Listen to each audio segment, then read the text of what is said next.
Hello friends, Light India channel আপোনালোক সকলোকে স্বাগতম জনাইছো। আশা কৰিছো আপোনালোক সকলোৱে ভালে আছে, ময়ো ভালে আছো।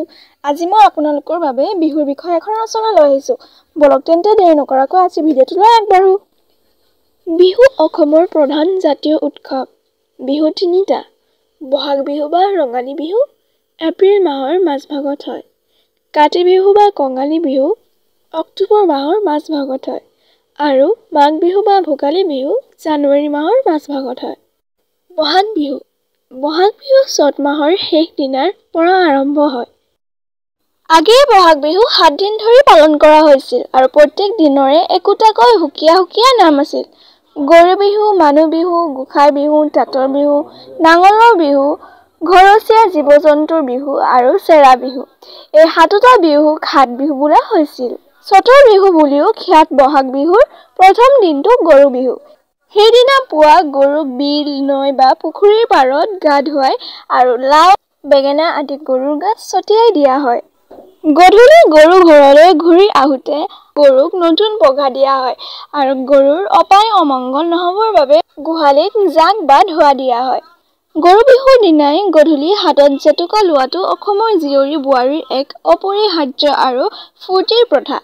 গৰু বিহুৰ পিছদিনা মানুহ বিহু। নামনি অসমত সেইদিনাৰ বিহুক বৰদুমাহী বোলা হয়। বিহুৱান প্ৰদান আৰু পৰিধান এই বিহুৰ বিশেষত্ব। গৰু বিহু আৰু মানুহ বিহু দুয়ো দিনাই মাহ হালধিৰে গা ধোৱাৰ উপৰি চিৰা, আখৈ আৰু পিঠা পনাৰে জুতি লগাই জলপান খোৱা হয়। বিহুৰ সৰহভাগ জা জলপান ধানৰ পৰাই কৰা হয়। ধানৰ পৰা কৰা চিৰা, আখৈ, মুড়ি, হুৰুম, সান্দহ, কোমল চাউল বা বোকা চাউল, গোট কৰাই গুড়ি, পিঠাগুড়ি আদি ৰঙালী বিহুৰ বিশেষ জলপান। তদুপৰি পিঠাগুড়িৰ পৰা কৰা বিবিধ পিঠাবোৰো ৰঙালী বিহুত কৰা হয়। পিঠাগুড়িৰ পৰা কৰা বিবিধ পিঠাবোৰ হ'ল তিল পিঠা, ঘিলা পিঠা, খোলা চপৰীয়া পিঠা, টেকেলি পিঠা, ফেনী পিঠা, ভাত পিঠা, টোপোলা পিঠা, সুতুলি পিঠা, লাও পিঠা, কলা পিঠা, উৰহীয়া পিঠা, জকাই পিঠা, নাঙল ধোৱা পিঠা, চুঙা পিঠা, ভুৰভুৰি পিঠা আদি।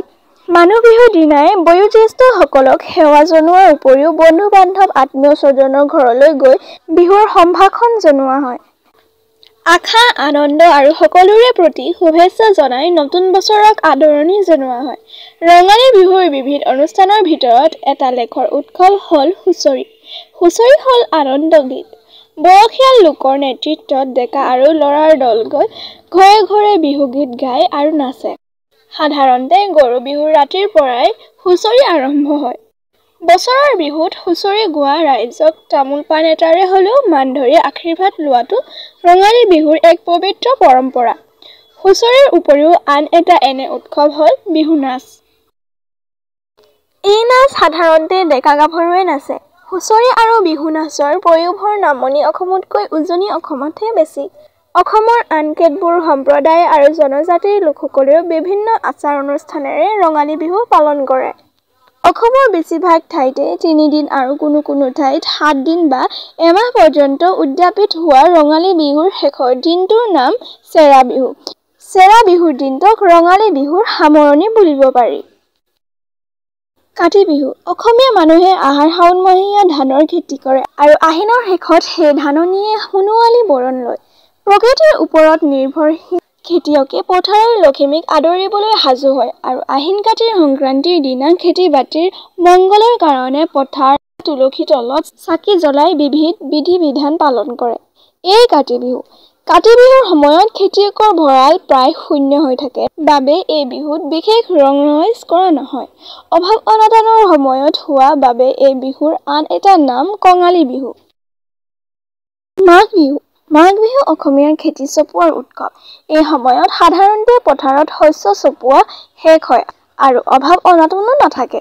পুহ মাঘৰ সংক্ৰান্তিৰ দিনা পালন কৰা এই বিহুৰ প্ৰথম দিনটোক উৰুকা বোলা হয়। সেইদিনা অসমৰ ৰাইজে নদীৰ পাৰত বা আন মুকলি ঠাইত খেৰ-নৰাৰে অস্থায়ী ছাউনি পাতি ৰাজহুৱাকৈ ভোজ-ভাত খায়। উৰুকাৰ পাছদিনা কাহিলী পুৱাতে গা-পা ধুই মেজি জ্বলাই মাঘ বিহুৰ শুভাৰম্ভ কৰা হয়। মাঘ বিহুৰ দিনা নানাবিধ পিঠা-পনাৰে জা-জলপান খোৱা হয়। জ্যেষ্ঠজনক সেৱা আৰু কনিষ্ঠজনক মৰম শুভেচ্ছা জনোৱা হয়। ম'হ যুঁজ, কণী যুঁজ, কুকুৰা যুঁজ, কুস্তি, দৌৰ, জাঁপ আদি বিবিধ খেলা-ধূলাও মাঘ বিহুৰ একোটি আমোদজনক অনুষ্ঠান।